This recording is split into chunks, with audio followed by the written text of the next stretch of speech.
Boa noite, pessoal. Oi, Maria Elisa. Olá, boa noite, tudo bem, Hum, Lorena? Tudo bom? Tudo bem, um prazer estar aqui com vocês.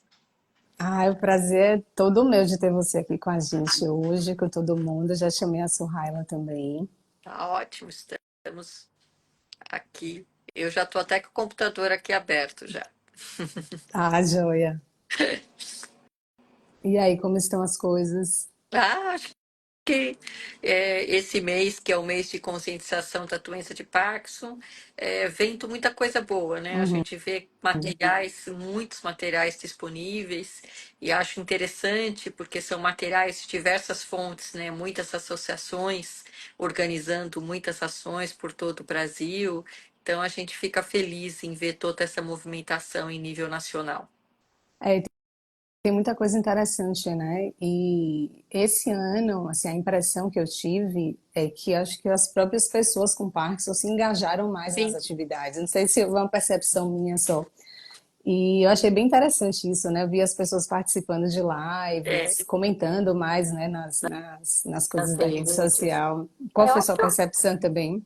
Eu acho que é uma construção, né, Lorena? Eu acho que isso vem de toda uma construção de empoderamento, de uma participação mais ativa em todo o processo de saúde. Então, acho que a gente está colhendo os frutos de anos que tentando mudar essa política, mudando essa posição das pessoas.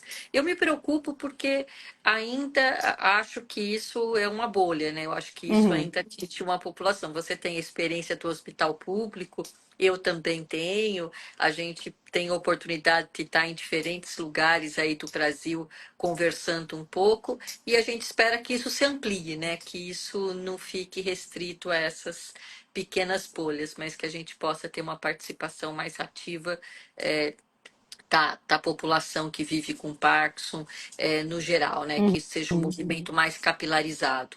Sim, com certeza. Eu percebo isso também, assim, às vezes parece que é mais fácil a gente ter acesso às pessoas que estão com a gente, né? E aí a gente vai tentando, assim, atuando como multiplicador mesmo da informação, mas eu sei que é difícil chegar. Porque até as pessoas que chegam para a gente, assim, logo no início, a gente percebe que elas não têm tanto acesso à informação. E É, acho que é uma barreira importante, né, da gente tentar vencer. Eu fico frustradíssima, porque mesmo, né, com toda a movimentação que a gente faz, você chega, né, nessas rodas de conversa, né, que tenho tido oportunidade de fazer pelo Brasil, e tá aí a gente vê ainda muita gente. Eu acho que eu comentei até recentemente com você, quando estava lá em Fortaleza, no Uhum, último para fim, de pessoas ainda que não tinham informações básicas, como a interação da Prolopa com um leite, por exemplo, né? Então, uhum. daí você pega e fala, puxa vida, né? A gente acha que isso é uma informação super exposta e de repente a gente descobre que, como se a gente estivesse falando alguma grande novidade. Então, acho que tem muito por fazer. Eu acho que grandes avanços foram feitos, mas tem muito por fazer ainda. Uhum, com certeza. E aí, só para não perder o gancho, antes de dar boa noite para a Suhaila, eu vejo muito isso com a fisioterapia, que a gente vai pegar o gancho para essa live, né? Porque, assim, até hoje, assim, eu vejo gente perguntando, ué, mas eu preciso fazer fisioterapia, eu preciso fazer uma consulta com fisioterapeuta, assim, mesmo já tendo um diagnóstico. Seja, assim, um diagnóstico recente ou uma pessoa que já tenha mais tempo, né? Então, acho que a ideia da gente conversar hoje é exatamente essa, né? Então a gente traz aqui o quando, né, fazer a fisioterapia, como e por quê. Porque eu acho que a gente tem visto muitas coisas relacionadas a exercício físico e assim a gente precisa ser de fato multiplicador dessa informação pelos potenciais benefícios, né, que o exercício tem. Então é isso, já adiantando aí por onde a gente vai caminhar agora à noite, vai ser por esse caminho, né? Oi, Vamos torcer. Suhaila. Oi, Lorena. Boa noite. Boa noite, professora Marilisa. Boa noite, seja bem-vinda. Obrigada. Só Bom, pegando aí o gancho da Lorena, né, Lorena? Vamos torcer para além de ter muitos fisioterapeutas, que a gente também tenha pessoas aí com Parkinson, familiares nos ouvindo, mas que nós tenhamos também neurologistas nos ouvindo, né? Porque mesmo em grandes centros, mesmo em centros ligados à alta complexidade, etc., eu ainda fico surpresa do Uhum, quanto nós temos de pacientes que ainda não recebem encaminhamento. A gente tem feito um estudo aqui no nosso centro e até um residente que está fazendo esse levantamento e ele faz na sala de espera, perguntando se já recebeu algum tipo de orientação. E ele, ontem eu estava conversando com ele e ele assim, mas professora, a maioria nunca recebeu o encaminhamento. Então, acho que a gente tem que começar também a promover educação junto com os neurologistas, porque, uhum, na verdade, eles são, né, quem faz o diagnóstico e a gente precisa ter um trabalho mais próximo a eles, tentando conscientizar sobre a necessidade do encaminhamento, né? Então, acho uhum. ótimo que as pessoas com Parkinson tenham essa iniciativa, mas é importante, é um direito deles serem encaminhados, né? Com certeza. Inclusive, né, nas próprias recomendações brasileiras, da própria Sociedade Brasileira de Neurologia, a hora que você vai, né, ao final, ali nas terapêuticas não medicamentosas, tem a reabilitação, né, escrito por eles, mas infelizmente, como a professora Maria Elisa disse, ainda, né, essa prática de recomendar, de fazer o encaminhamento, de encaminhar para um serviço de excelência, caso tenha na cidade, ou para um fisioterapeuta, para uma clínica, enfim, particular, isso ainda é bem incipiente, né? Mesmo para as É. associações, né? Eu acho que também, né? Eu acho que de uma forma geral, falha, a gente tem que trabalhar aí na raiz dessa questão, que e tá aí eu acho que quando a gente conversa com os neurologistas, todos eles concordam que é importante. Agora, aonde acontece exatamente a falha, em reconhecer que é importante, mas de fato fazer uma ação para desencadear esse encaminhamento, a gente precisa entender melhor essa falha para conseguir sanar essa falha, né? Então, eu acho que essa é uma ação que a Abrafim tem que liderar e a gente tem que começar a trabalhar mais próximo para entender e para ver como que a gente pode ajudar a melhorar esse número de encaminhamentos. Uhum, com certeza. Deixa eu só fazer uma pausa breve para formalizar, né, a de vocês aqui.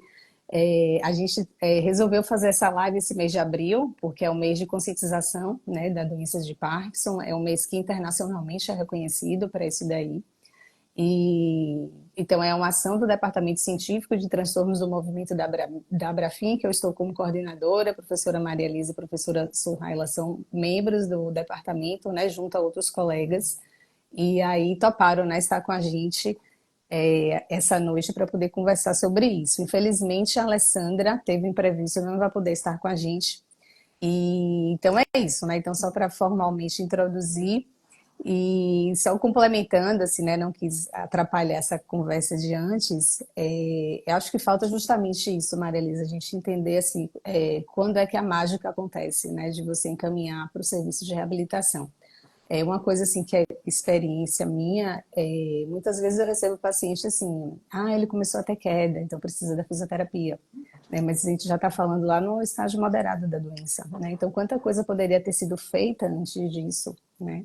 A minha experiência é a mesma que a sua, Lorena. O gatilho para lembrar do encaminhamento, quer dizer, o gatilho que vai disparar a iniciativa do médico em indicar a fisioterapia é a queda. Então é muito tardio. É muito Uhum. tardio. Então a gente precisa mudar essa realidade. Eu percebo assim que um movimento de mudança, né? Assim, hoje eu já recebo paciente, ó, teve o diagnóstico agora, né? Faz uma consulta e aí o paciente chega mesmo assim, ó, com semanas. Ainda está naquela fase de aceitação de diagnóstico, né? De saber quais são os próximos passos, o que fazer. E aí a gente tem um papel importante também nessa fase, que é justamente de conversar, né? Pensando nessa questão da educação. Eu acho que assim, nós temos um viés porque nós somos especializadas nessa área, né? Totalmente direcionadas para isso. Então a gente consegue percorrer todo esse caminho junto com os pacientes, né? Desde aqueles que chegam no momento mais inicial até e a gente vai acompanhando ao longo do tempo até aqueles que chegam de forma mais tardia, né?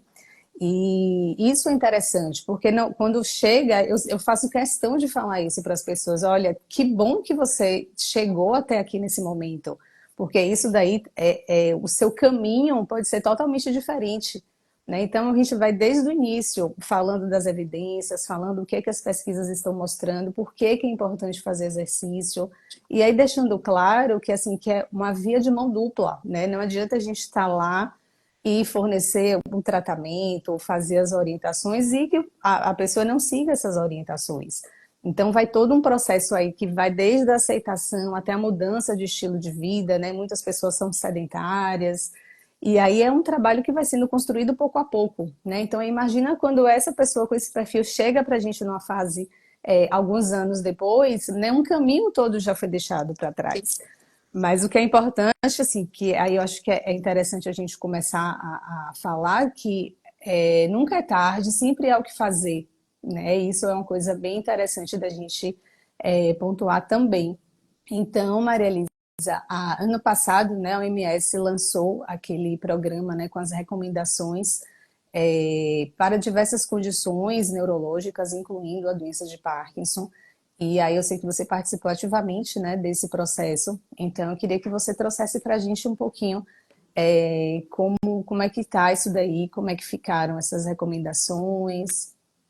Então, eu tô aqui, ó, falei que eu abri o computador porque eu estava fazendo minha lição de casa aqui, revento um pouquinho para começar essa conversa falando então do que nós tínhamos aqui. Então, só para retomar para quem nunca ouviu falar, né? Então, dentro do objetivo, do terceiro objetivo da ONU, né, de desenvolvimento sustentável, a gente tem aliado um projeto grande da OMS que chama-se Reabilitação 2030, cuja meta é oferecer, é garantir um pacote básico de reabilitação para todo cidadão em qualquer lugar do mundo, ou sem custo ou a um custo que não comprometa a renda desse indivíduo. Então, mesmo que tenha custo, esse custo não pode comprometer a renda desse indivíduo. E tá aí dentro, tem várias iniciativas, é um programa muito grande, tem várias iniciativas, mas um deles é então estabelecer quais seriam esses pacotes mínimos de reabilitação. E esses pacotes mínimos foram construídos, então, em cima de diretrizes. Eu acho que um avanço foi que normalmente a gente vê essas revisões sistemáticas ou mesmo a construção de diretrizes só em textos, baseados só em textos publicados em inglês. A OMS teve esse Uhum. cuidado de buscar diretrizes em qualquer idioma. Então, desde que tivessem uma qualidade científica, que tivessem critérios de qualidade mínimos, foram incluídas diretrizes em outras línguas, o que eu acho que é um avanço. Mas também foi baseado, então, num grupo de experts que também avaliava. Então, por exemplo, a gente está falando da importância da educação. Então, a gente reconhece essa importância da educação, mas quando você vai ver em cima de base de evidência, você tem uma base de evidência fraca, porque pouca gente pesquisa Uhum. isto. Pouca gente faz um ensaio clínico controlando quem recebeu educação sobre a doença e quem não recebeu, até porque é difícil você controlar da onde está vindo a informação. Mas, pela prática clínica, todo mundo reconhece que é importante. Então, mesmo não tendo uma base de evidência científica forte, quanto reconhecido pelos especialistas que isso é importante e que isso pode alcançar um número muito grande de pessoas, foi incluído nas diretrizes. Então, acho que isso é um diferencial. E o outro diferencial é uma relação de custo-benefício. Ou seja, pensando em saúde pública, né, que é o objetivo da OMS, aonde você poderia ter terapias que alcançassem o maior número de pessoas com um custo reduzido. Então, toda a construção foi essa. E daí, então, uma das 6 alterações neurológicas é a doença de Parkinson. Dentro da área de neurologia, são 6 grandes grupos de doenças. Uma delas foi a doença de Parkinson. E eu estava aqui fazendo a minha lição de casa, né? Para a gente ver, eu comecei procurando aqui para me lembrar o que tinha entrado aqui nessa diretriz, a diretriz já está publicada, e o início da doença, texto diagnóstico da doença, tá certo? Então tá aí então aqui a gente tem então ele foi todo construído em cima da CIF. Então a gente tem recomendações para cada uma das disfunções relacionadas na CIF. Então, por exemplo, a gente vai ter aqui a questão de fortalecimento e de alongamento muscular. Então, ele fala aqui que então isso é recomendado durante todo o curso da doença. Então, ele fala que oferecer para pessoas recém-diagnosticadas tratamento baseado na fisioterapia é recomendado e essa recomendação é nível A, ou seja, é uma recomendação que alcançou mais o nível de qualidade melhor, né? Depois a gente tem em relação a quedas, que também eu achei interessante, porque a gente tem que há uma recomendação, então, que texto o início do diagnóstico, deixa eu achar aqui, então tá aqui, olha. Então a fisioterapia deve ser avaliável, must be, quer dizer, é uma recomendação muito forte em inglês, né? Ela deve ser avaliável, disponibilizada para pessoas com doença de Parkinson durante todo o processo da doença. E tá aí ele coloca aqui, né? Então, que é com especial atenção, né?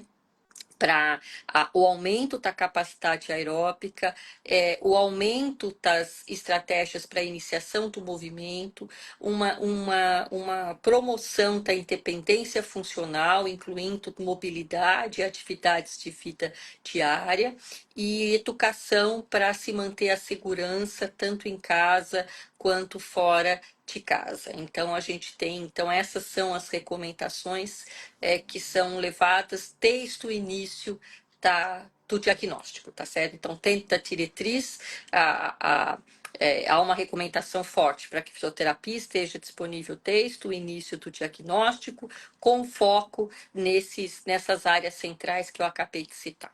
Uma coisa importante, Maria Elisa, que aí dá para a gente pegar o gancho, é que na diretriz europeia de fisioterapia, a gente vê lá, né, as divisões. Então, normalmente, as pessoas, né, podem ser classificadas, né, como estágio inicial, estágio moderado, estágio avançado da doença.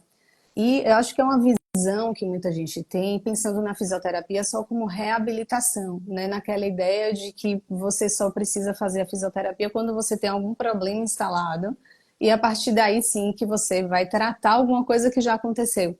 E nesse estágio inicial, é importante a gente ter em mente que a gente está pensando em prevenção de incapacidade, né? Em retardar o surgimento de limitação de atividade. Eu acho que isso é um ponto crucial, né? E esse aspecto preventivo, eu acho que até nós mesmos, fisioterapeutas, a gente tem que ter em mente, né? Então, assim, se você tem boa força muscular, tudo bem, vamos manter a força que você tem ou até ganhar força. A gente vai pensar em prevenção de queda como trabalhando nos fatores de risco de queda. Fraqueza muscular é um fator de risco de queda, redução da mobilidade é um fator de risco para queda. Então, a gente está desde o início pensando justamente nesses aspectos e como prevenir, né, como retardar o surgimento dessas questões. Então, acho que por isso essa visão global do processo mesmo, né, patológico da condição, a gente aplicar isso, né, com essa visão funcional, eu acho que faz toda a diferença, né? Eu acho que é importante também, né? A gente, sem perceber, a gente acaba construindo conceitos pelo uso inadequado da palavra. Então, esse ano a gente está trabalhando, né, com o conceito de pré-habilitar, que é um conceito diferente do reabilitar, né? Então, o reabilitar é o que você colocou, quer dizer, é resgatar alguma coisa que eu já perdi. E o pré-habilitar é o que nós estamos tentando, quer dizer, é construir uma reserva motora para que ele possa usar durante a progressão da doença. Então, eu tô aqui insistindo, né? Estou tentando lançar moda para o termo aqui pré-habilitar, nesse sentido, da gente começar a usar a palavra para trazer, para consolidar essa ideia de que eu não estou reabilitando, eu estou pré-habilitando para enfrentar uma doença que é progressiva. Suhaila, a experiência que você tem aí no seu serviço, né? A gente começou a live falando justamente da minha percepção, assim, né? De quando eu costumava receber paciente, que isso tem modificado um pouquinho, Maria Elisa também com essa mesma percepção. E só situando assim, né? Eu sou de Salvador, Maria Elisa está em São Paulo e Suhaila está no Paraná. Paraná, né, Suhaila? Isso mesmo. E aí, então assim, cada uma num canto, né? Eu queria ouvir de você, assim, como é que tá como é essa sua percepção, se vocês costumam receber pessoas nos estágios iniciais?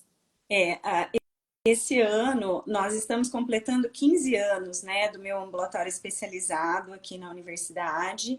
E assim, o nosso serviço dentro da universidade, ele é relativamente atípico, né? Porque nós estamos dentro de uma academia, as pessoas são mais afeitas, né, a busca de evidências. Então, o que eu percebi ao longo do tempo de um trabalho bastante amplo, com os profissionais da região, com os próprios médicos aqui do Ambulatório de Transtornos do Movimento, um incentivo e uma melhora muito grande ao longo desses anos. Então, nós temos, por exemplo, inclusive os residentes de neurologia, né, da residência mesmo médica de neurologia, eles passam um mês do período de 2 anos de residência ou 3 anos, dependendo, né, se faz uma subespecialidade, na fisioterapia. Então, esses médicos, esses jovens médicos, né, fora os docentes, onde a gente tem uma intersecção muito grande, profícua aqui, eles já vão tendo essa educação, esse olhar, né, para a fisioterapia, para a reabilitação, para a equipe multiprofissional. Então, é algo que a gente tem visto crescendo e trazendo bons frutos, trazendo resultados muito importantes. E esses médicos, quando eles vão para os seus consultórios, para as suas clínicas, eles também caminham, né, para o meu ambulatório. Então, hoje a gente tem, né, um número bastante grande de pacientes e oriundos, então, desses encaminhamentos. Também a gente faz um trabalho muito grande com os próprios fisioterapeutas do município, né, que trabalham aqui, que são funcionários do município, que também caminham muito para a gente. E eles têm chegado cada vez mais cedo, né? Então, é claro que, por exemplo, o mês de abril, né, é um mês muito especial mesmo para nós. Então, a gente faz muitas ações, chama a televisão, faz alguma coisa aqui. Então, é um mês que enche, né? Que o ambulatório tem uma renovação muito grande de pacientes, porque a gente realmente trabalha muito esse mês, né? Em informação, em levar informação para quem precisa. Então, a gente tem percebido que esses pacientes têm chegado muito antes e temos tido muito mais, né, benefícios em relação a essa condução ao tratamento deles. Eu só queria Boa. colocar também, uma coisa que também às vezes me preocupa, né? Porque eu acho que, então, sem dúvida nenhuma, não sou eu que acho, está aqui na diretriz, né? Que esses pacientes devem ter acesso à fisioterapia desde o início, a gente deve trabalhar várias, acabando de falar, né? A gente trabalhar para construir essa reserva motora, mas eu acho também, às vezes, eu encontro muitos pacientes nesse recém-diagnosticado que a Lorena falou, que também tem um comportamento paradoxal, porque ao mesmo tempo que querem continuar tendo uma boa qualidade de vida, mesmo sabendo do diagnóstico, muitas vezes acabam dedicando a vida para fazer exercícios, para fazer terapias, então começa a fazer tai chi, fisioterapia, musculação, não sei o que, não sei o que, e tiram, né, esvaziam o resto dos domínios da vida. Isso tem um impacto na família, tem um impacto na vida pessoal, às vezes tem impacto até na vida profissional da pessoa. Então, eu acho que vale aqui a gente colocar né, é preciso equilíbrio, que é preciso incorporar a fisioterapia dentro da rotina desses pacientes recém-diagnosticados, mas é muito importante também que eles mantenham todas as atividades significativas e que a vida deles não passe a girar em torno de combater a doença. Então, eu fico muito assustada quando eu cruzo com alguns pacientes e parece que são sempre muito, muito parecidos em diferentes lugares do Brasil. Você Uhum. vê aquele paciente recém-diagnosticado que ele vem falar para você, não, eu faço isso, eu faço isso, eu faço isso, eu faço isso, eu faço isso. E daí você fala, pô, mas o que. E o resto, né, da sua vida, e os outros setores da sua vida. Então, acho que vale a gente colocar que tudo precisa ser feito com equilíbrio, porque é importante também que essas pessoas consigam manter as outras atividades significativas. A gente não pode ocupar todo o tempo dessas pessoas. Acho que vale a pena aqui também, eu queria colocar uma outra questão que a gente tem visto, tem sido discutido também, acho que tem sido discutido em nível global, que as alterações de voz e as alterações de declutição, que eram tidas como alterações de estágios mais intermediários, elas podem começar mais precocemente. E pela minha experiência, muitas vezes quem encaminha para a fonoaudiologia, quem encaminha para fazer um rastreio, para fazer, é o É o fisioterapeuta. Quer dizer, físio, é. o médico assim, a gente está trabalhando para ele lembrar da fisioterapia. Agora a fono já é querer um pouco demais. Então, muitas vezes, nesses estágios precoces, eu acho que cabe também ao fisioterapeuta identificar outras áreas. Então, por exemplo, a mesma coisa, essa questão do enfrentamento da doença. Quer dizer, muitas vezes você observa que por mais que a pessoa esteja tentando construir enfrentamento positivo, ele está precisando de um apoio de um profissional. Então, muitas vezes também é esse primeiro profissional que está sendo agregado ao cuidado, como a Lorena falou. Então, não é só educar, mas também é rastrear e fazer encaminhamentos para outros colegas, para as outras áreas profissionais que muitas vezes acabam sendo esquecidas nesse estágio inicial. Mas muitas vezes eu acho que esse excesso, né, essa primeira ideia de que se eu fizer 8 horas de exercício por dia, eu vou impedir a evolução da doença, mostra, na verdade, não um bom enfrentamento. Muitas vezes ele mostra um mau enfrentamento. E daí a gente precisa ficar atento a isso e fazer os encaminhamentos necessários, por exemplo, para a psicologia, o que é muito difícil, porque a gente tem muitos poucos psicólogos atuando na prática clínica em neurologia. A gente tem muito neuropsicólogo fazendo avaliação, a parte cognitiva, mas psicólogo clínico mesmo para acolher essas pessoas e essas famílias tem muito pouco. É uma área que precisa ser estimulada aqui no Brasil. Eu só queria fazer um complemento, se você me permite, Lorena, assim, é muito interessante esse ponto que a professora Maria Elisa traz, porque eu percebo também, às vezes, uma direção bem oposta nesse sentido, né? Então, esse indivíduo, que eu também acho que é um enfrentamento ainda, né, dificultado desse indivíduo, e que ele tem essa sensação de que quanto mais ele faz, melhor é, mas eu sempre falo que não é a quantidade, sim a qualidade daquilo que ele faz. E também aquele paciente que às vezes chega, né, no ambulatório e ele vê um paciente ali e ele se projeta no futuro naquele paciente e ele some do ambulatório. Então, às vezes ele fala, professor, é assim que eu vou ficar, né? E aí ele acaba tendo uma dificuldade muito grande de participar e de fazer, até, né, a gente trabalhar muito essa fase inicial com encaminhamentos necessários para o paciente realmente chegar naquele equilíbrio que ele precisa chegar. Então, não só aquele que às vezes faz tudo que ele, né, o máximo que ele pode, mas aquele indivíduo também que ele tem um susto, né? E ele se projeta em um paciente que ele vê, por exemplo, e acaba não tendo uma adesão tão significativa ao programa que ele deveria participar, né?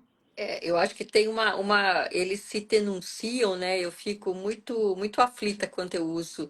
Ah, o senhor tem alguma dificuldade para isso? Ainda não. né?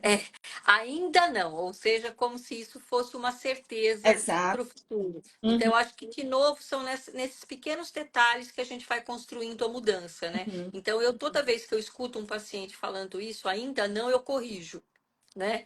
Falei, por que ainda não? Você tem certeza que isso vai acontecer com você? É uma questão, então, para desconstruir, porque a gente é muito comum. Ah, mas você tem ainda não. Ah, graças a Deus, ainda não.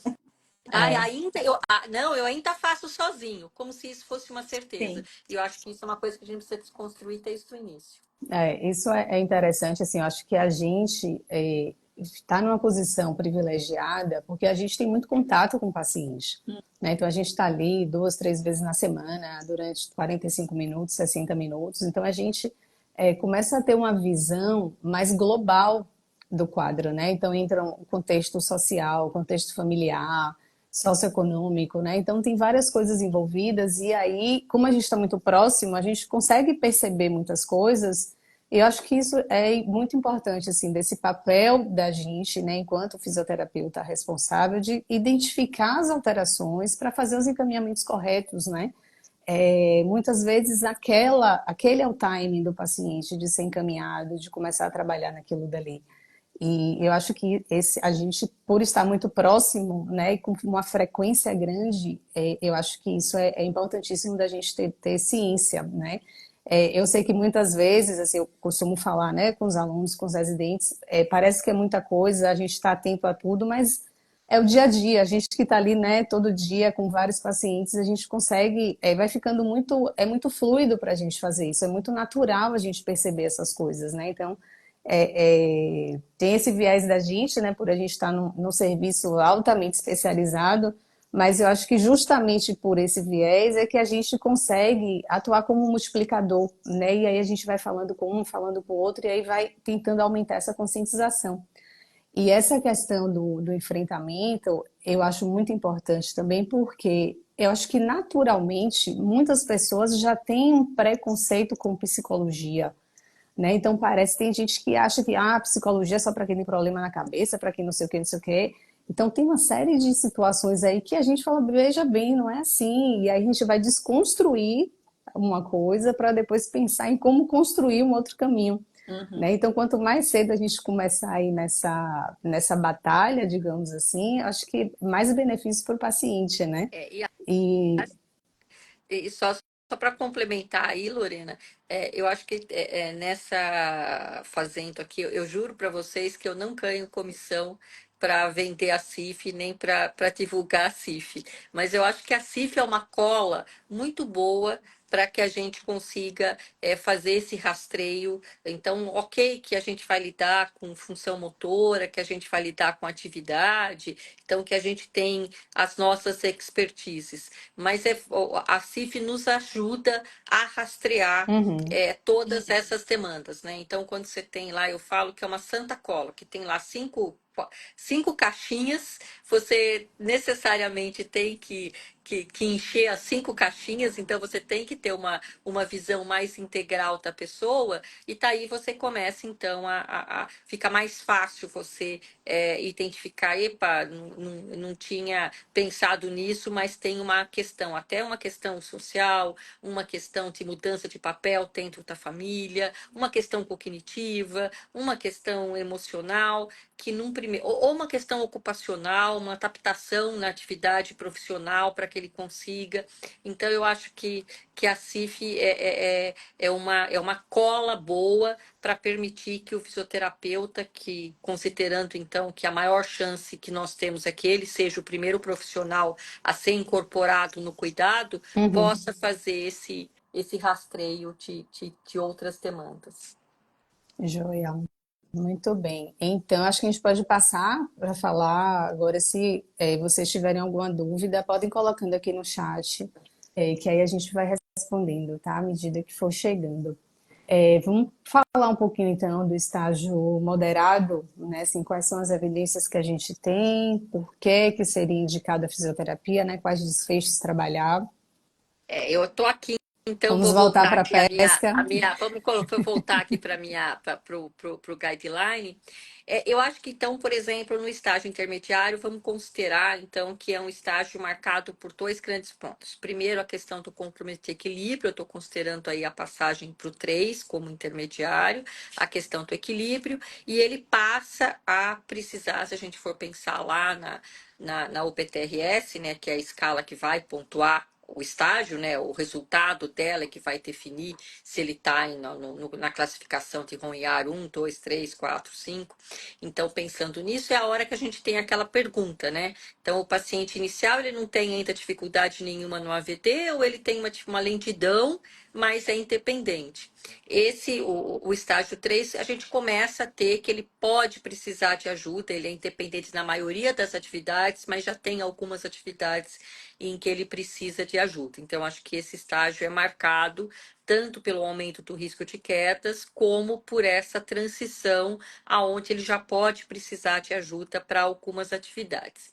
E tá aí dentro disso, né, a primeira questão que eu vou colocar, que é essa questão da AVD, isso foi uma discussão no grupo de desenvolvimento aqui do guideline, é que o treinamento aqui, né, das AVDs, né, o treinamento para você conseguir manter a independência desses pacientes na AVD, ele entra como papel também da fisioterapia, não só da terapia ocupacional.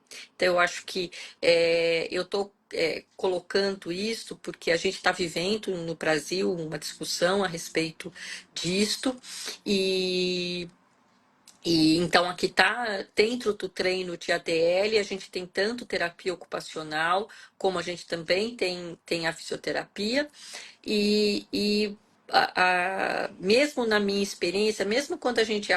Vocês sabem disso, né? Quando a gente vai organizar algum tipo de programa, de evento, a gente tem inclusive dificuldade para encontrar terapeutas ocupacionais especializados nessa área. Então, obviamente, nós não podemos esperar que isso seja uma área exclusiva da terapia ocupacional, porque nós não temos. Vocês sabem que também, né, eu sou coordenadora de um programa de residência, e os programas de residência no Brasil estão tendo problemas com as vagas de terapia ocupacional. Nós estamos com uma falta em nível nacional de terapeutas ocupacionais.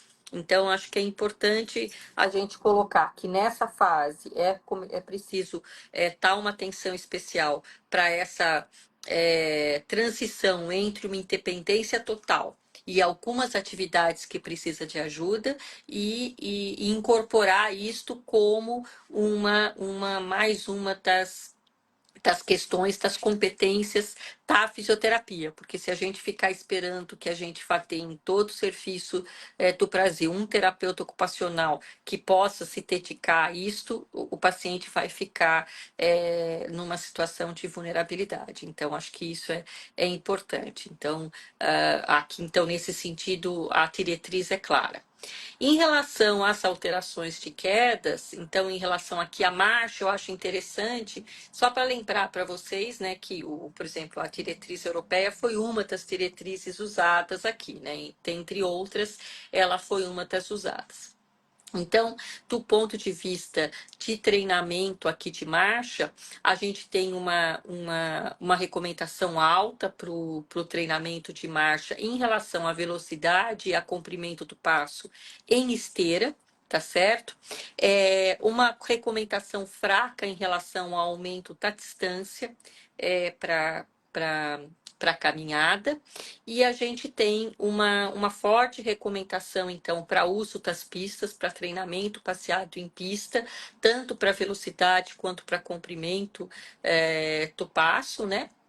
E a gente tem uma recomendação fraca para estratégias atencionais, né? Sempre lembrando que isto a gente está colocando dentro da base de evidência científica, né? Então, se a gente colocar, por exemplo, a recomendação para estratégias atentivas, apesar da base de evidência ser considerada fraca, ela recebeu um alto nível de recomendação. Então, como eu expliquei para vocês, porque além da base científica, a gente também teve a gente pôde avaliar em relação à experiência aí dos especialistas e a questão custo-benefício.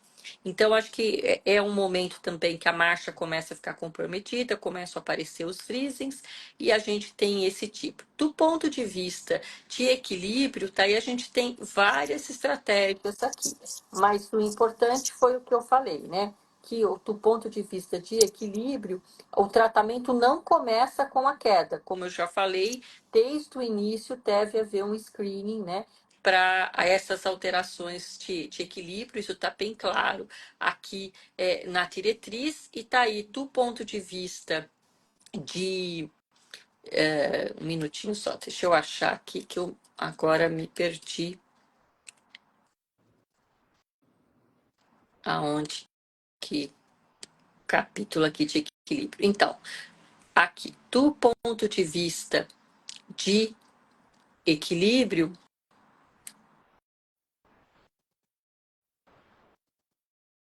eu tô aqui, tá lento aqui meu computador. Se vocês quiserem continuar, Tem um gente, deixa eu me achar aqui primeiro, que agora é tanto subir e descer que eu me perdi aqui. só fazer um gancho, né? A gente tem um artigo recente também do grupo da Jacqueline Osborne, né? Lá da Sociedade Americana de Fisioterapia, e que a gente tem, né, várias modalidades com alto nível de recomendação e nível de evidência científica, alguns que a professora Maria disse, né? Mas eu queria chamar a atenção do entendimento do fisioterapeuta do quanto a doença de Parkinson ela é multissistêmica, o quanto que a gente precisa fazer, né? Uma avaliação multidimensional, porque mesmo, por exemplo, quando a gente pensa no trabalho de reeducação da marcha, por exemplo, melhora dessa habilidade, o quanto é importante, por exemplo, eu saber se o meu paciente é um paciente ansioso, se ele é um mal dormidor. Então, tantas coisas que interferem também nesse desfecho que a gente quer trabalhar. Então, para que o nosso espectador aqui, ele tenha a noção de que ela é multidimensional, de que ela é uma doença multissistêmica. E, às vezes, né, a gente precisa extrapolar aquele desfecho que a gente está analisando, porque às vezes o próprio fenótipo da doença, se ele é um indivíduo com a doença, né, de caráter mais rígido acinético, com relação à própria evolução, igual a gente está falando, ou se ele é um paciente mais ansioso, que ele tem muito mais propensão a fazer um desenvolvimento dos freezings, né? Então, para a professora Maria Elisa se achar aí, a gente dá uma noção, né, de que ela é algo que a gente precisa sempre ter uma visão muito maior do que aquele ponto, aquele desfecho que a gente está trabalhando. Acho que você falou muito bem para o freezing. A gente já sabe, né? A gente, inclusive, tivemos oportunidade aí de conversar bastante sobre isso.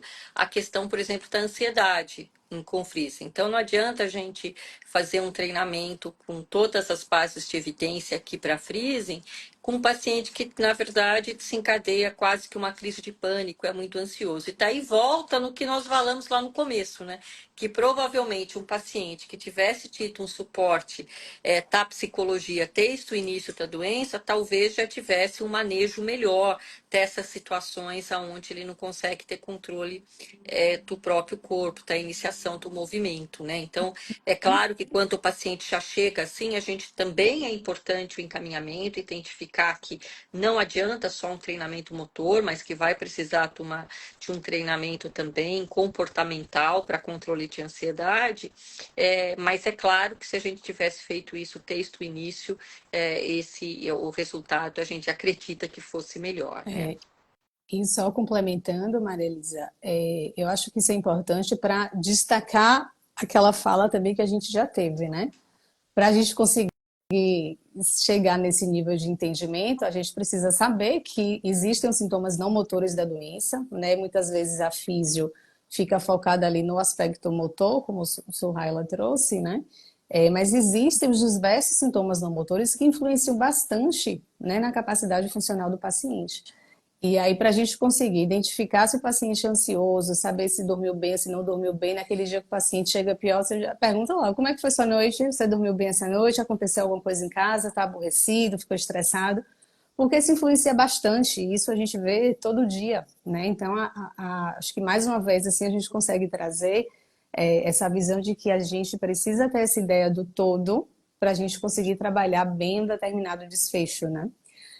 Maria Elisa, eu acho que já dá para voltar aí para o equilíbrio, mas eu só queria fazer um comentáriozinho breve do equilíbrio. Assim, muitas vezes a gente percebe assim que tem essa virada em relação ao equilíbrio, né? Quando a gente fala em termos de progressão da doença, pelos testes é quando você começa a ter alteração mais no sentido de retropulsão, né? Nos ajustes reativos.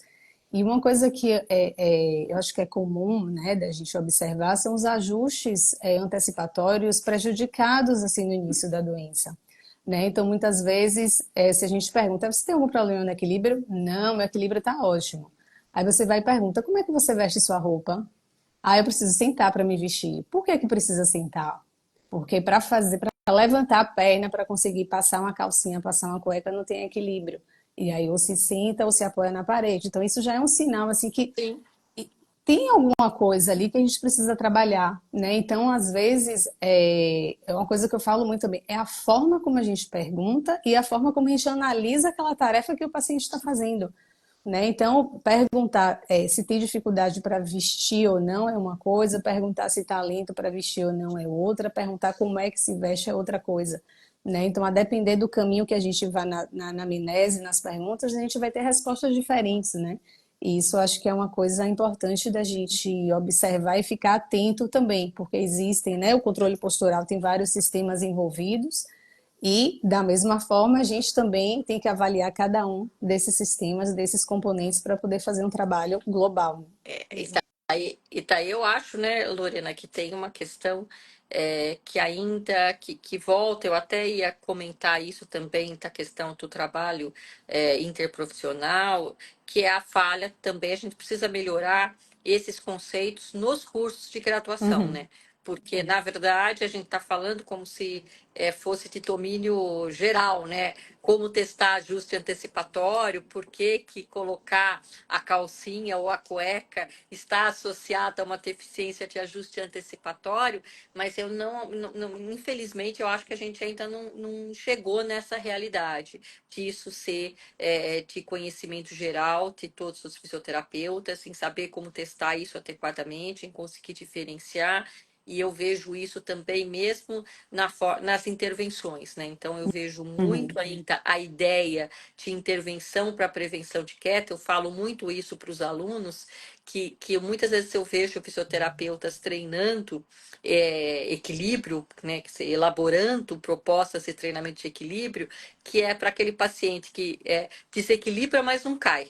Então, muito mais reativo. Então, eu quero que o meu paciente vive tudo bem ele desequilibrar, o que ele não pode é cair. Quanto, na verdade, a base do nosso controle é antecipatório. O que a gente quer é que um paciente não desequilibre. Então, por isso que eu acho que está aí, e está aí quando eu estava falando também da questão dos encaminhamentos, etc., também acho que é uma falha dos nossos cursos de graduação. Então, Uhum. nos nossos cursos de graduação, a gente tem muito pouco conteúdo dedicado né, a treinar essas pessoas na prática, a como realmente trabalhar de forma interprofissional. Então, acho que vale aqui comentar. Então, mesmo a gente está falando de sintomas motores e não motores, de como eles podem interferir, também uma educação. Então, acho que a Parafin tem feito um trabalho fantástico em relação a essa área, mas a gente precisa também ter uma política para a inclusão desses conceitos dentro dos cursos de graduação ainda, né? Sabe, eu tô tendo aqui né, uma honra para mim ter uma aluna aqui no programa de pós-graduação nosso, aqui da Ciências de Reabilitação na USP, que veio de Moçambique. E então, assim, uma aluna diferenciada, porque conseguiu uma bolsa integral aqui da universidade, num convênio com Moçambique, para poder vir fazer um mestrado aqui comigo. E ela se formou sem nunca ter visto um paciente com Parkinson.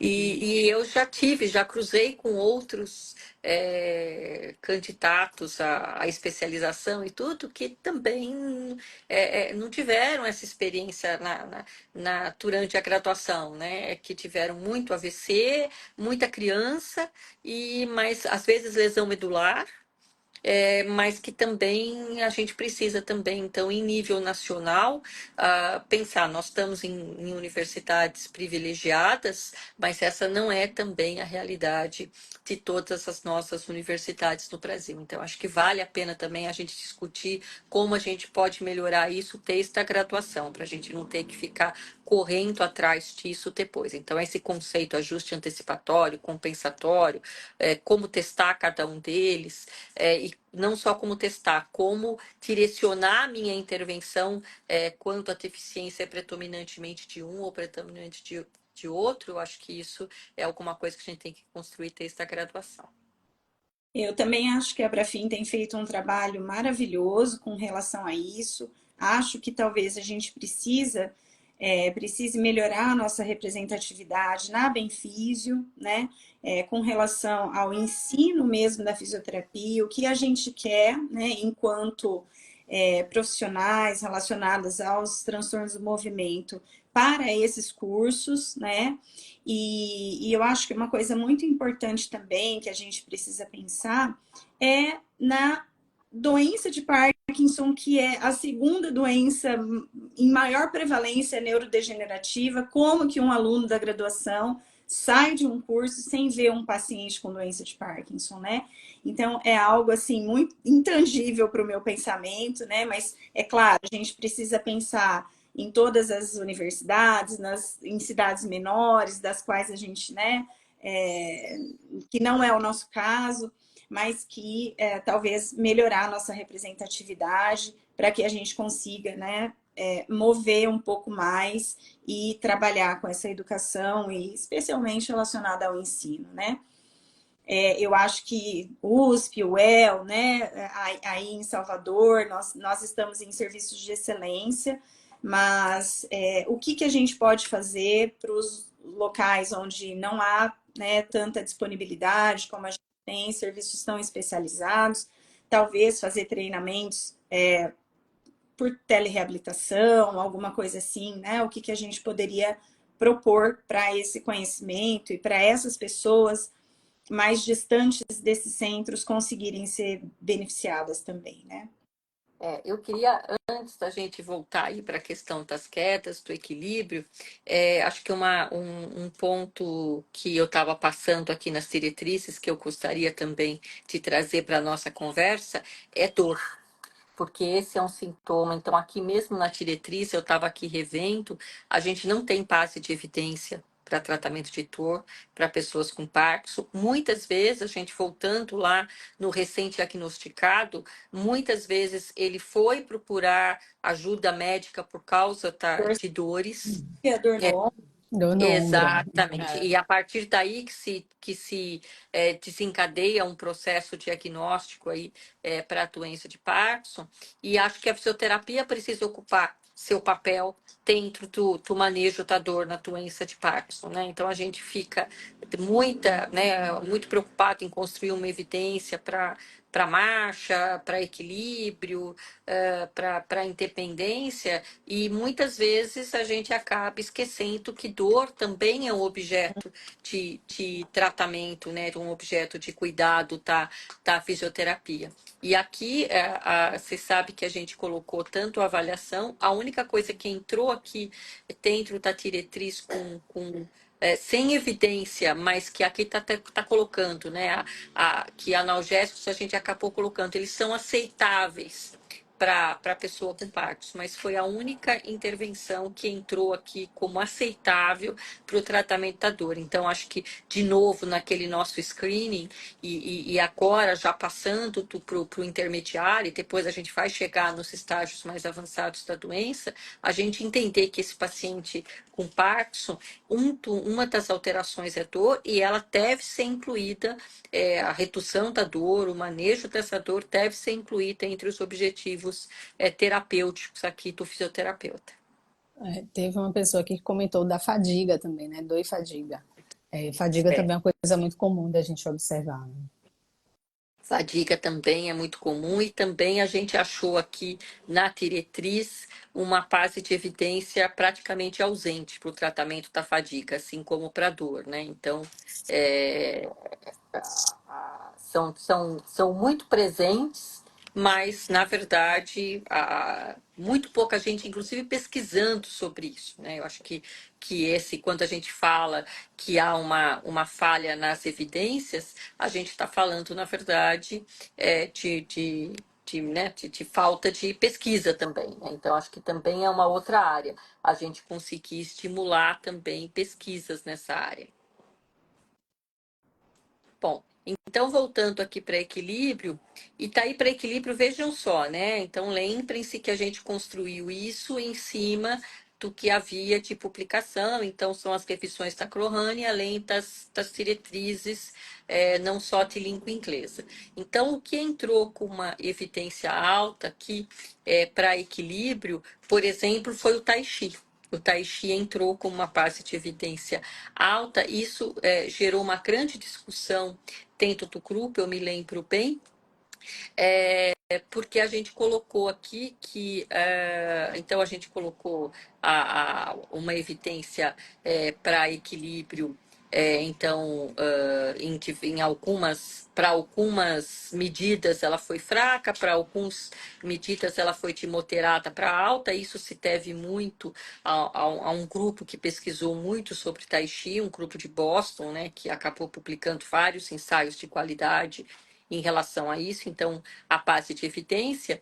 E aqui, como eu falei para vocês, que a fisioterapia, então, ela deve, eu já tinha comentado, né, que elas devem incluir desde a avaliação até a intervenção, e eu achei interessante aqui porque tem uma sutileza da língua aqui, né? Então, que dentro do treinamento de balanço, de equilíbrio, né? Então, a fisioterapia, ela deve ser, né? Então, é must be, quer dizer, ela é obrigatória, é uma palavra mandatória, né? Em inglês. Então, ela deve ser disponível para todos os níveis de alterações de equilíbrio e que pode, né, MEI pode incluir tanto o Tai Chi quanto a dança, tá certo? Então, só para entender um pouquinho como o nível de prioridade que foi dado dentro das recomendações. Então, se reconhece o valor do Tai Chi, se reconhece o valor da dança em cima de base de evidência para contribuir para o tratamento, para as intervenções de equilíbrio, mas que a fisioterapia ainda continua sendo a intervenção-chave para as questões de equilíbrio na doença de Parkinson. E aí eu acho que é importante a gente comentar essa questão assim do treino de equilíbrio. O treino ele precisa ser desafiador, né? Acho que não chegar ao extremo que Maria Elisa comentou, né? Justamente assim, o momento que a gente vai fazer, quando a gente vai fazer, qual é a necessidade do paciente. Acho que é isso que vai direcionar a forma como a gente vai fazer. Teve até uma pergunta falando assim, deu um exemplo de um tipo de equilíbrio, de exercício, eu acho que não pode ser feito.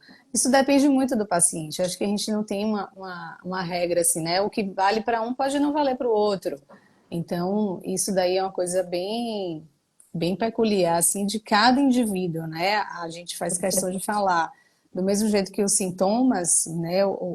Nem todo mundo vai apresentar os mesmos sintomas. Os sintomas, se apresentarem, podem ter intensidades diferentes e a forma como cada um vai desempenhar também as atividades vai ser diferente, né? Isso é extremamente individualizado. Eu acho que Então, complementando a sua resposta, né, para a gente falar que a gente não está fugindo da resposta, eu diria para você que eu acho que tem, pelo menos na minha prática, talvez tenha um divisor de águas importante em relação ao treinamento de equilíbrio.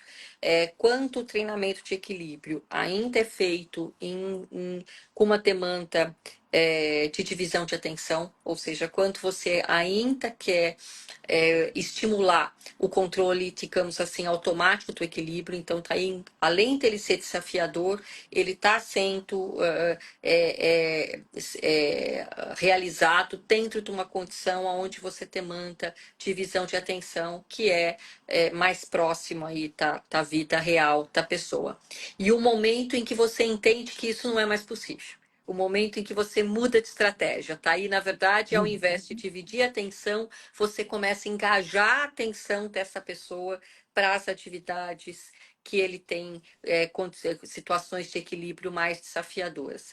Então, eu diria que o exemplo do exercício particular em si, eu acho que isso é, é, é, precisa de criatividade, precisa entender a fisiologia do sistema, precisa entender exatamente aonde estão os pontos mais vulneráveis da pessoa, e tá aí usando essas informações, você pode construir o seu próprio treino de equilíbrio. Mas talvez o ponto mais chave seja isso, você identificar até aqui eu estou tentando estimular um controle automático de equilíbrio, então eu demando divisão de atenção. A partir de agora, não. A partir de agora, eu tenho que mudar de estratégia. Eu tenho que treinar que esse paciente seja o mais eficiente possível, engajando a atenção no controle desse equilíbrio. Talvez esse seja o maior desafio.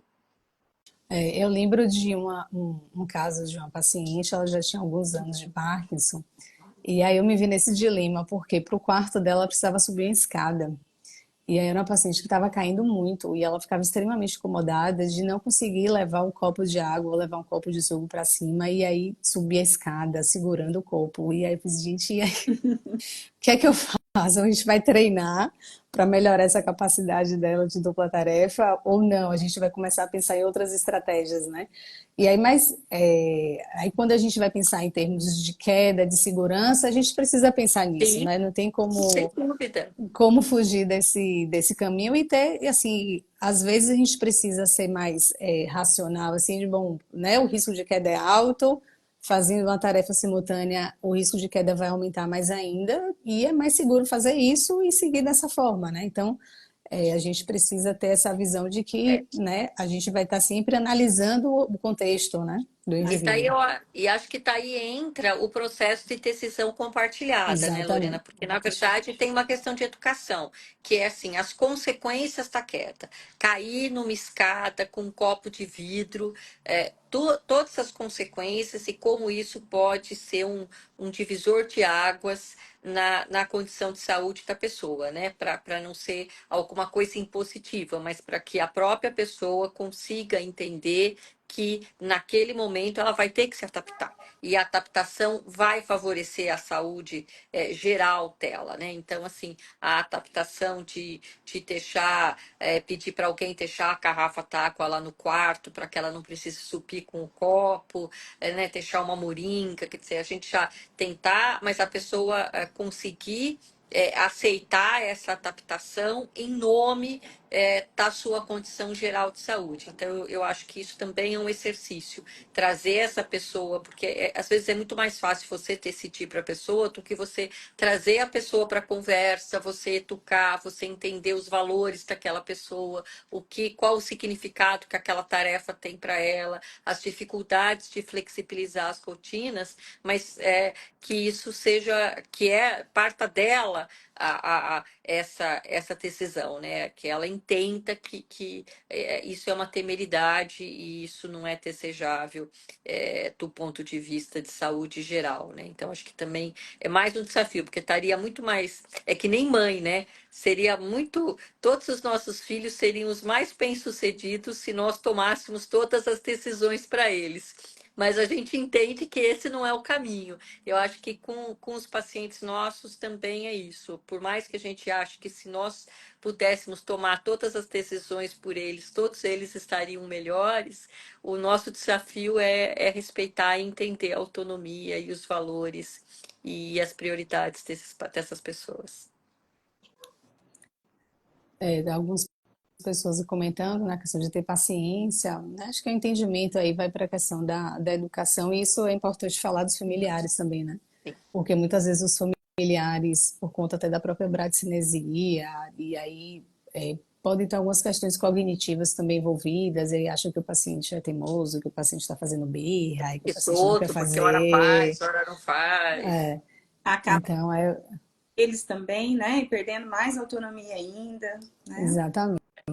É, E teve uma acho que está aí pergunta. de novo a minha propaganda que está CIF, né?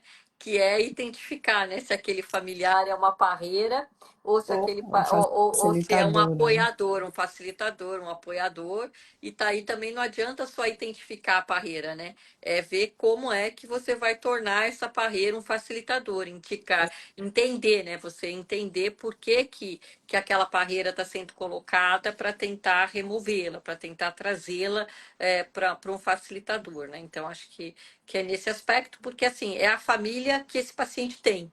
E é uma família que não começou com a doença. É uma família que já começou muito antes da doença, né? Então eu também fico muito chateada quando os alunos falam, não, porque aquele filho, não, porque aquela filha, não, porque o marido, etc. Falo assim, calma, essa família tem uma história que vem antes. A gente está pegando esse corte agora e tá aí é muito fácil a gente sentar na janelinha e ficar apontando o dedo, mas isso tem uma história anterior e a gente também precisa entender essa história para a gente poder conseguir ajudar a melhorar essas relações. aqui Isso, no isso é importantíssimo. Eu não vou nem ficar falando muito, senão a gente vai se prolongar muito aqui na live.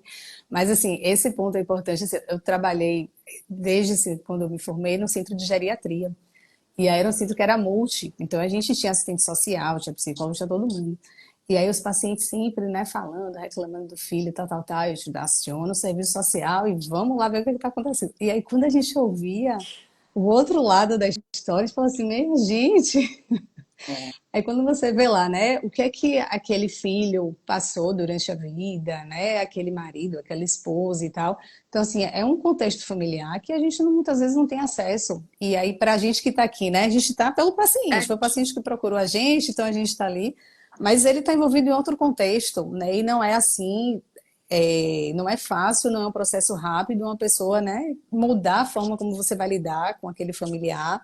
Então, assim, um terreno aí que a gente precisa ter cuidado também no que a gente fala, né? E como justamente a gente vai fazer essa troca aí, né? E nem tudo tem cura, né, Lorena? Com Uhum. essas, muitas vezes essas disfunções familiares, elas não têm cura. A gente não vai consertar. O nosso papel é ver como a gente vai conseguir compatibilizar aquelas questões para preservar o cuidado daquela pessoa, né? Mas também não adianta a gente achar que a gente, né, vai conseguir. E tá aí de Resolve novo tudo. a questão do rastreio. Porque quanto, então, assim, uma coisa é você educar um familiar para apoiar da forma que a gente entende mais produtiva aquela pessoa. E acho que isso é papel da fisioterapia. Outro papel da fisioterapia é identificar que ali tem uma barreira mais complexa, que aquilo lá tem uma dinâmica mais complexa, que extrapola a minha capacidade de lidar com aquilo e pedir ajuda aí para os nossos colegas psicólogos, quer dizer, e tá aí pedir ajuda. Eu acho que também é de novo um divisor de águas. Até onde eu consigo promover uma educação e favorecer um gerenciamento melhor daquelas questões familiares e aonde eu falo, não, esta família aqui precisa de um apoio especializado. Não dá para ficar aqui debaixo do meu nariz vendo isso e eu achando, só essa família é complicada e também não encaminhar. E que Uhum. isso também é uma outra questão. A hora que você liga o pisca amarelo e fala, não, não, espera um pouquinho, isso aqui já fugiu do aceitável, eu preciso de um encaminhamento para isso. É. Eu vou aproveitar o gancho de uma pergunta aqui para a gente seguir falando do estágio avançado, que foi, é possível seguir um bom protocolo de tratamento e o paciente entrar em declínio? É, Eu acho que é importante, assim, a gente ter ciência o quê? Que a doença de Parkinson é uma doença neurodegenerativa, né? Então, isso é uma coisa que está bem claro. E Se até então não existe ainda nenhum tratamento modificador de doença, né? Isso é uma coisa importante da gente saber. Existem estudos em andamento, o exercício tem sido muito estudado, né, pelo seu potencial de neuroproteção. Então, assim, a gente não tem hoje, né, terapias modificadoras ainda de doença. E aí eu acho que a gente pode pegar esse gancho, Maria Elisa, e começar a falar um pouquinho do estágio avançado da doença, né? Como eu sou, acho que eu sou a mais velha aqui, então eu já me permito algumas licenças, né? Então, só para Com complementar a sua certeza, não precisa nem resposta, pedir. então, assim, só para complementar a sua resposta, Lorena, quando os pacientes me perguntam isso, eu falo, vocês sabem que a descoberta da levodopa para o tratamento da doença de Parkinson rendeu dois prêmios Nobel, né? Um em 2000 e um em 2001, né? Um para o primeiro bioquímico que começou a usar a levodopa e outro já para o grupo que começou a tratar, né, os pacientes com levodopa. Então, isso valeu dois prêmios Nobel. Quando a gente descobriu uma terapia que de fato modifique a doença, com certeza será outro prêmio Nobel.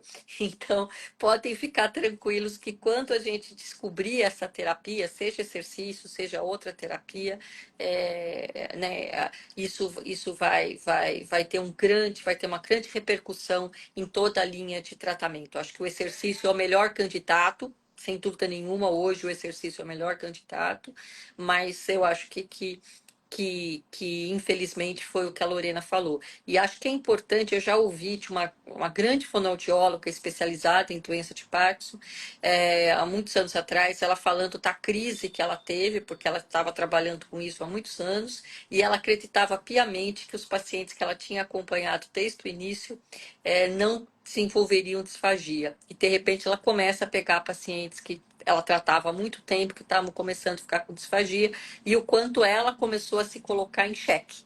Por isso, quer dizer, o quanto gerou uma crise, falou, pô, mas...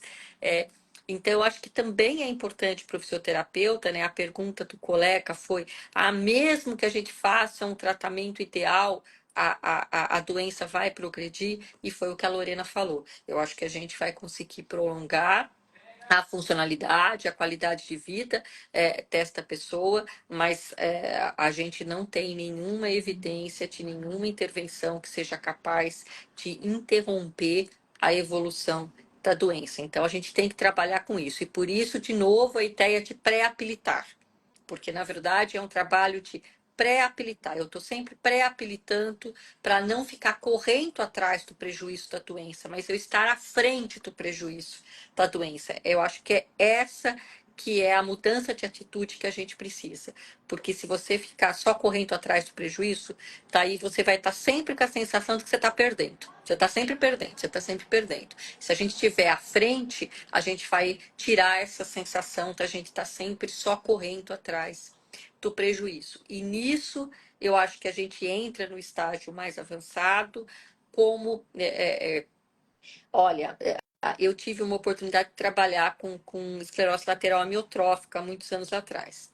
E daí era uma realidade muito difícil, porque era um paciente que ninguém queria. E daí um grande médico da área fez um comentário comigo, muito triste na época, que ele falou assim, Maria Elisa, você acha que alguém quer ter na sua sala de espera do consultório um paciente que só piora? Você acha que algum neurologista quer ter na sua sala de espera um paciente que cada vez que vem está pior? Tá, esse é o desafio das doenças progressivas. Esse paciente que está nesse estágio mais avançado, a gente acolher esse paciente e tirar essa sensação nossa de que, mas o que eu vou fazer agora? O que tem para eu fazer aqui agora? Então, precisa também de uma mudança de atitude do fisioterapeuta, entender que para aquele paciente, entender o que é significativo para aquele paciente, para poder investir no que é significativo, seja na magnitude que for. Né? Então, pode ser que a gente consiga pequenos ganhos, pequenas conquistas, mas que elas sejam significativas. Mas a gente não pode perder essa clareza do nosso papel nessa fase, porque o que eu vejo também é que a gente lida mal, a gente, pessoas, né? Porque atrás desse fisioterapeuta, desse profissional, tem uma pessoa, e tá aí qual que é o paciente que reforça o nosso senso de competência, aquele que só melhora. Então, aquele que tá. Então, isso reforça. Esse paciente que a gente olha e a gente fala assim, meu Deus, mas o que tá para eu fazer por ele ainda? Ele nos traz, né?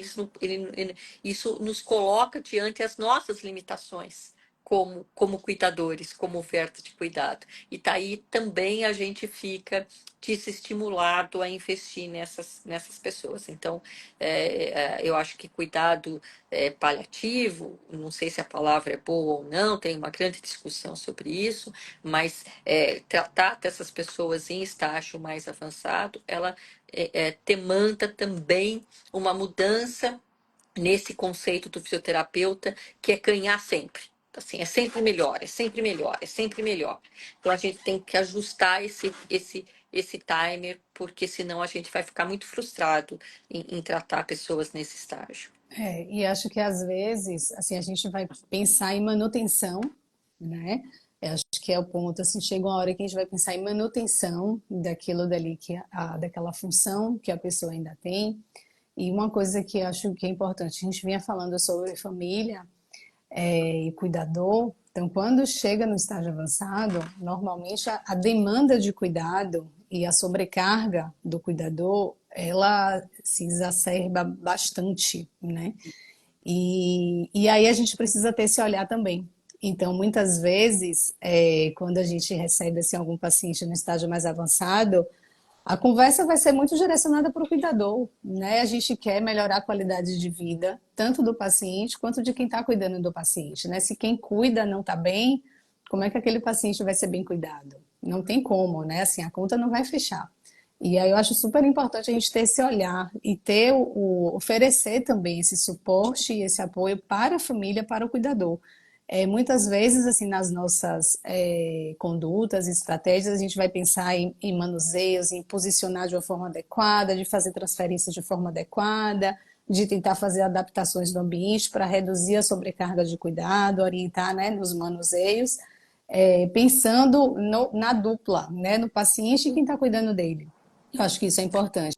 E aí, esse cuidador, da mesma forma que o paciente lá no início precisava de um acompanhamento psicológico, de um acompanhamento, muitas vezes, quando chega nesse estágio em que a demanda de cuidado aumenta muito, esse olhar a gente vai precisar ter para o cuidador. Ele está preparado para aquilo, para aquela demanda de cuidado que ele está tendo? Como é que está sendo o enfrentamento dele, né, daquilo dali? Então, essa relação precisa ser bem cuidada também, talvez desde o início, senão chega no momento em que a gente vai precisar ter esse olhar também para as famílias, né, para quem está cuidando ali do nosso paciente. Eu acho também, Lorena, eu pelo menos, né, como formadora, como professora, quanto a gente está com esses pacientes, a primeira medida que eu convido os alunos a pensarem e a investirem é na ampliação da rede de cuidado. Porque normalmente esses pacientes, nesses estágios mais avançados, têm um cuidador principal. Uhum. A grande maioria das vezes, esse cuidador principal é uma mulher. Então, ela é ou a esposa, ou ela é a filha, ou ela é a irmã, mas o cuidado recai sobre a mulher. Então, esse cuidado se soma a tarefas domésticas, esse trabalho se soma, e tá aí. E muitas vezes o próprio paciente tem uma resistência a agregar outras pessoas no seu cuidado. Então, e isso eu entendo que isso pode ser o trabalho de uma equipe, no mundo ideal, pode ser o trabalho de uma equipe toda, mas no mundo real, muitas vezes a gente resolve isso na fisioterapia. Então, na Uhum. fisioterapia, graças a Deus, agora, com a possibilidade das reuniões remotas, então é quase uma negociação mesmo. Falar, olha, seu pai, sua mãe, seu irmão está precisando disso, disso, disso, disso. Não tem como uma pessoa só responder para o cuidado. Com o que você pode contribuir? Quer dizer, é uma pergunta, assim, não é se você vai contribuir, assim, é com o que você pode contribuir. E a gente vai ajudando a construir essa rede. Então, eu acho que Tá perfeita a sua colocação, ter esse olhar para o cuidador, mas eu acho que é mais do que só tentar manter a saúde, ter esse cuidador principal, a gente precisa assumir o nosso papel em construir uma rede de cuidado ampliada. Então, então é fisioterapeuta, mas a gente, é o que eu falo, a gente não pode deixar questões que estão debaixo do nosso nariz e falar, bom, isso não é função minha, a gente toca do jeito que está. Então, eu acho Com certeza. que identificar um cuidador sobrecarregado e entender por que só tem um cuidador e tentar mediar a inclusão de outros cuidadores nessa linha, eu tenho educado para que, se não há outro profissional integrado nessa equipe que possa fazer isso, sim, então isso passa a ser nossa A função e gente. a gente tem que É, investir nisso. com certeza. Eu acho que vai naquela questão do conhecimento que a gente precisa ter do todo, da Sim, visão do todo, né? Do mesmo jeito que a gente conhece os sintomas não motores para saber que eles influenciam nos motores, a gente, no estágio avançado, precisa ter essa visão mais ampla de que a rede, daquele ambiente que o paciente está envolvido, vai interferir diretamente na sim, qualidade de vida dele também, né? sim. Então a gente precisa ter esse olhar ampliado, assim, a gente é multifuncional, né? Multitarefa, então a gente tem que estar É. ligado ali Não, em tudo que acontece. a gente tá buscando a construção de um cuidado integral. E um É, cuidado integral é isto, né, Lorena? Um cuidado integral independente de você ter uma equipe ou não, o seu olhar tem que ser integral, é o que eu falo. Você tem que identificar coisas que você pode resolver e coisas que você vai ter que encaminhar. O que você não pode é não é não identificar. identificar, É não exatamente. identificar. Eu acho que nós temos que superar essa fase. Então, assim, você tem que identificar e tem que tentar encaminhar. Agora, não identificar, ou identificar e não fazer nada, quer dizer, eu identifiquei que essa família tem questões de abuso, essa família tem questões disfuncionais, mas meu papel aqui é ser fisioterapeuta, isso não é comigo, isso não pode acontecer. Então, é o que eu estou falando, identificar que você tem uma única pessoa no cuidado, a saúde dessa pessoa está comprometida, a saúde mental dessa pessoa está comprometida. E você fala, bom, isso aí não é problema meu, isso também não pode acontecer. A gente tem que se comprometer com esse paciente, com esse cuidado integral. E talvez percorrer um caminho, né, com relação a esses pacientes, no sentido de que muitas das vezes eles descontinuam e a gente não tem mais acesso a esse paciente ou essa família não tem mais acesso aos nossos serviços, né? Então, esse paciente ainda está longe, eu acho. Muitos dos pacientes em estágio mais avançado não conseguem, às vezes, uma vaga nos nossos serviços, algo mais fácil, né, para ele poder participar. Outra coisa que eu sinto, que eu acho que a gente precisa percorrer um caminho também, com relação às pesquisas dos pacientes mais graves, né? Então a gente vai olhar e os nossos próprios artigos, no final ali nas limitações, o que a gente sempre vê? Esses dados não podem ser extrapolados para pacientes em fases mais Sim, avançadas da.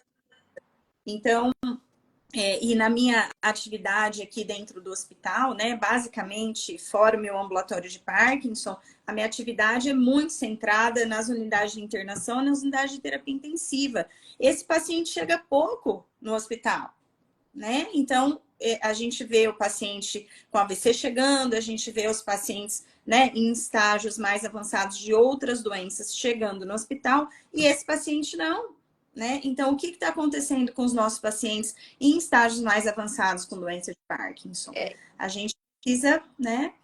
e achei muito obrigada por trazer essa questão, porque eu acho que eu já tive a oportunidade de comentar em outras conversas, porque isso tem sido uma angústia para mim, porque na verdade eu tive a oportunidade de conversar isso até em fóruns internacionais, porque em relação ao telehealth, né, aos nossos atendimentos remotos, porque é uma angústia para mim ver que exatamente esses pacientes mais graves, que dependeriam mais da manipulação de um fisioterapeuta mais experiente, são os maiores fregueses dos nossos ambulatórios remotos, exatamente pela dificuldade de transporte, Exato. pela sobrecarga da família. Então, eu sempre falo, olha, você olha o paciente e fala assim, gente, é melhor do que nada, é melhor do que nada. Entre o atendimento remoto e nada, pelo menos a gente está conseguindo assistir de alguma forma.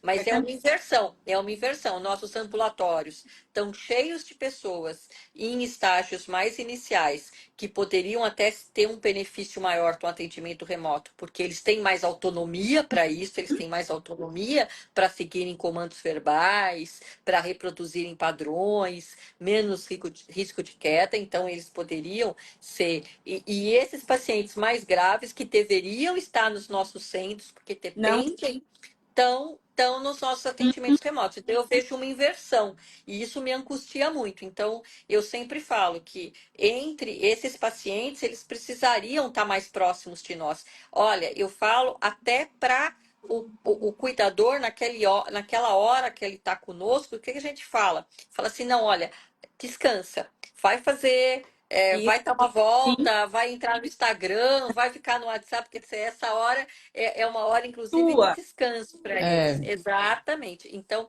para os que chegam, mas quando eu vejo nossos ambulatórios remotos, eu fico muito angustiada. E tá aí eu mesma, acho que é uma discussão que a gente pode até combinar, Lorena, aí em outro momento, porque eu também fico me perguntando, né, se isso também não vai ser uma política de acomodação. Quer dizer, uhum. então o sistema se acomoda. Então o sistema se acomoda. Ao invés de nós lutarmos por mais transporte público, mais transporte, né? Aqui em São Paulo a gente tem o Atente. Para trazer esses pacientes para o nosso centro, a gente acaba também se acomodando e deixando esses pacientes em atendimento remoto. Então, a gente tem um atendimento remoto aqui e eu me angustio muito, porque exatamente os pacientes mais graves são os nossos maiores fregueses. E só para contextualizar, Maria Elisa, tem umas 2 semanas, assim, tem um paciente, né, em cadeira de rodas, mas que deambula, né, se tem muito freezing, tem tido muita queda, e aí, do mesmo jeito, né, essa crescente da sobrecarga da esposa em cuidar dele. E aí a esposa, sempre que chega lá no consultório, ela chorando, dizendo, né, que não sabe mais o que fazer e que tá cheia de dor e que não aguenta mais isso e tal. E é aquele processo, só que assim, aí o que foi que eu fiz, né? Ela sempre chega, ela deixa ele lá e aí ela aproveita esse horário. Ela sai e todo dia, e toda vez sai para comprar remédio, sai para comprar tudo para fazer alguma coisa. E tudo ótimo, né? Assim, é o momento que ela tem de, bom, ela sabe, ela fica tranquila porque sabe que ele está sendo bem cuidado ali. Sim. E ali é a hora que ela tem para ela ali sozinha, mesmo que esteja fazendo alguma coisa relacionada ao cuidado para o esposo, ela está sozinha, né? Não tem aquele peso de estar cuidando de alguém, né, fisicamente. Então ela sai, faz a caminhada, caminha pelo bairro e fica ali o tempo dela. E aí eu liguei para a filha para conversar, porque eu queria justamente passar para ela essa questão que a mãe estava vindo desse jeito, né? Estava chorosa, estava com uma série de sintomas. E aí ela trouxe essa questão, porque ela já me disse que fica saindo para poder comprar o remédio dele, que não sei o quê, mas ela não pode, ela também é idosa. Eu fiz, veja só, ela está se cuidando, deixa ela fazer o que ela gosta no momento que ela tem a chance de se afastar um pouco, deixa ela sair, deixa ela comprar um remédio, fazer o que ela quiser fazer, não mexa nisso não. Então, assim, É, acho que é essa visão também, né?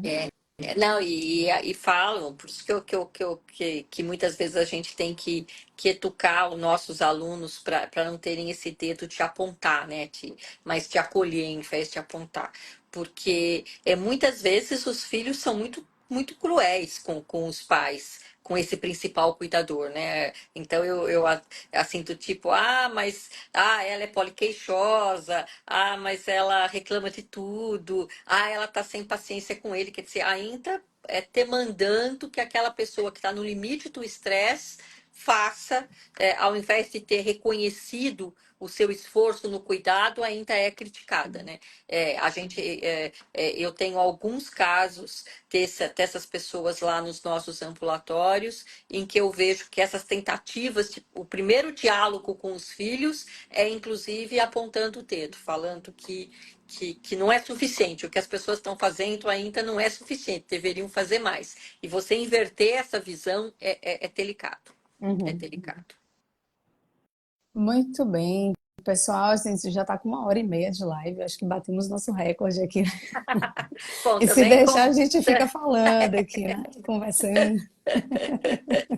eu sou conversadeira, né? Então, se vocês deixarem aí, eu tenho que me controlar, porque a gente quer, é tanta coisa que a gente quer aportar, tanta coisa, parece que tem tanto caminho para a gente percorrer Com ainda, só precisa marcar certeza. com mais frequência. A gente tem que fazer com mais frequência, até aí a gente consegue abordar tantas outras coisas que são importantes. Uhum, joia.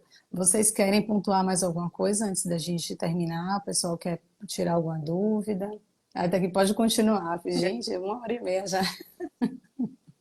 Meu filho acordou aqui agora. Meu marido saiu correndo antes que chegassem aqui. Então, eu já estou ficando preocupada.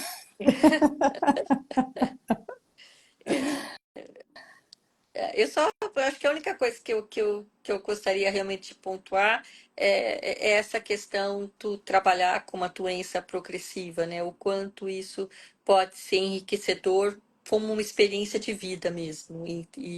Então, acho que nesse sentido, ao invés da gente ficar procurando essa receita para né, para inverter a progressão da doença, etc., mas que a gente consiga entender e trabalhar da melhor forma para isso. Então, não dá para atender um paciente com Parkinson com a mesma mentalidade que você atende um paciente com AVC, com a mesma mentalidade que você atende um paciente com traumatismo craniano, que teve um icto e tá ali, você espera só melhora, você espera que resgatar.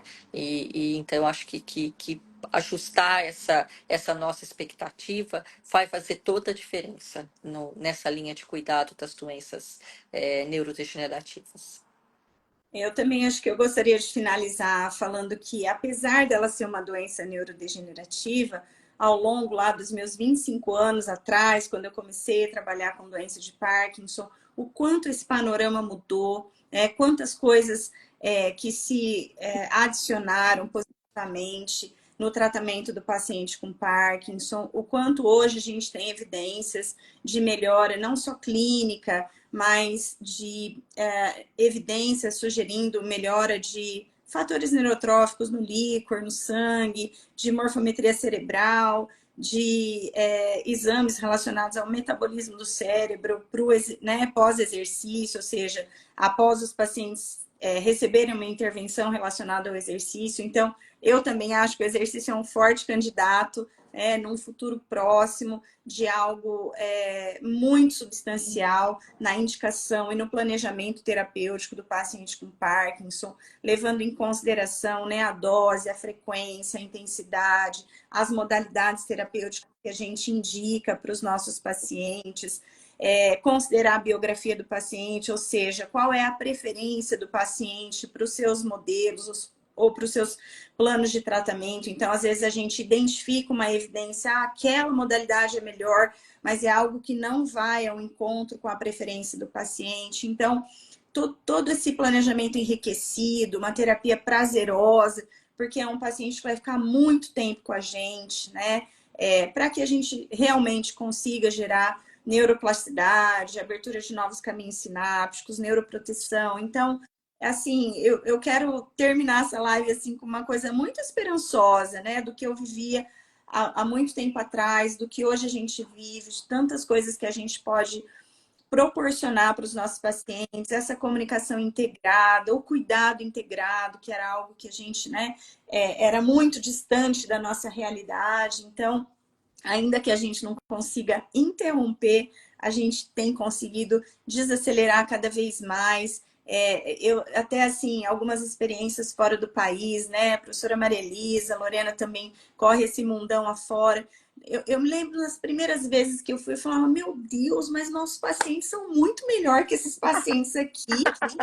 Acontece, né? Porque o próprio brasileiro já tem que pagar a continha dele da lotérica, ele precisa ajudar no cuidado com o neto, ele vai na fisioterapia, ele pega 3 ônibus para chegar lá no meu ambulatório, né? Então, assim, a minha visão é muito esperançosa, eu acho que nós estamos no caminho certo, né? Essa é a minha mensagem final.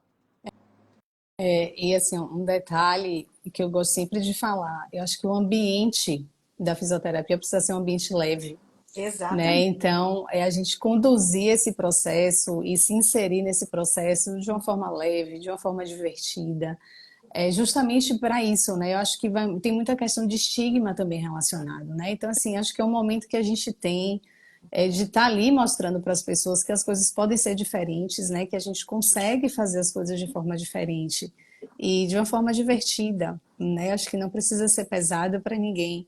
E isso é importante, né? Estar sempre sorrindo. Às vezes a gente vê um paciente que é mais sério, mais fechado, e que aí aos poucos ele vai ali, né? Vai conhecendo outras pessoas, vai conversando, e aí a gente começa a resgatar uma série de questões também, né? Então acho que isso é uma coisa importante. Bom, pessoal, então a gente vai encerrar, e aí eu gostaria de deixar, né, duas mensagens. A gente tem dois congressos próximos, né? Tem um Congresso Brasileiro de Fisioterapia que vai acontecer aqui em Salvador, em agosto desse ano. A gente tem várias áreas da fisioterapia sendo representadas, uma delas é a neurofuncional. E, né, claro que a gente vai ter a temática de Parkinson, não poderia deixar de ter, estou presidindo um congresso, então brincadeira, gente, não é por causa disso não, né? Claro, né? O tema relevante, então tem muita coisa legal. A Abrafim apoia o evento, né, assim como outras associações, então a gente vai ter um curso na neurofuncional com um palestrante internacional, né, o Hudson, que é vice-presidente da Abrafim, vai participar, Luanda, que é diretora científica, a Natália, que coordena o Profisio Neuro, né, que é chancelado pela Abrafim, então eles vão estar nesse mini curso, e durante o congresso também vão ter outras atividades na neuro, e ano que vem, o Cobrafim, que é o Congresso Brasileiro de Fisioterapia Neurofuncional, que vai ser em São Paulo, também já está com inscrições abertas, tá? A gente fala muito, assim, né, da importância dos eventos justamente para a gente construir essas pontes, né? Então, muita coisa que a gente vai construindo, vai conversando, vendo os encontros da gente de congresso. Basicamente, a gente se encontra nos eventos, né? Ou nos cursos ou nos congressos.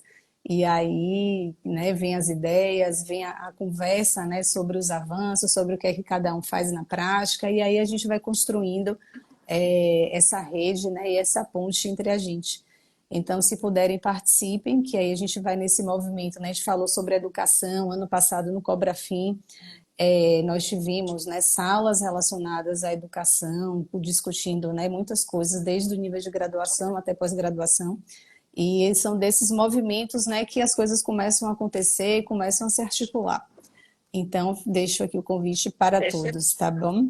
deixa eu só então fazer a propaganda também. A gente estava falando que tomara que tivesse neurologistas nos ouvindo, né, para a gente conseguir melhorar esse encaminhamento mais precoce para a fisioterapia. Então, eu também quero convidar os fisioterapeutas aí que estão nos ouvindo para ocupar um outro espaço, que é o Congresso Brasileiro de Neurologia, que vai ser aqui em Campinas, e que a gente, né, eu estou aí organizando a comissão aí de atividades para profissionais não médicos, né, dentro da ABN, e é muito importante que a gente ocupe esse espaço também. Então, Vai é ser muito agora em outubro, importante. né, Maria Elisa? Você lembra as Exatamente, aqui em datas? 16 Campinas, de outubro? sinceramente, preciso ver. Acho que Não é vou falar meados de besteira. outubro. Mas, enfim, é muito importante que a gente ocupe esses espaços também, que a gente esteja perto do neurologista, que a gente esteja ocupando esse espaço, para que a gente consiga também mudar, não só em doença de Parkinson, mas em outras alterações neurológicas também, a gente consiga mudar esse volume de encaminhamento e o momento do encaminhamento. Então, é importante a gente marcar presença também nesses congressos que não são exclusivos da Da fisioterapia, Físio. mas isso mais que a gente precisa ocupar. Com certeza. É um movimento de ocupação mesmo. Então, é uma atitude política. Participar desses congressos é uma atitude política. E a apresentação de trabalho é muito importante Muito para isso, né? Para a gente mostrar muito as importante evidências, o que a para a gente tem, o que a gente gente mostrar. faz, né?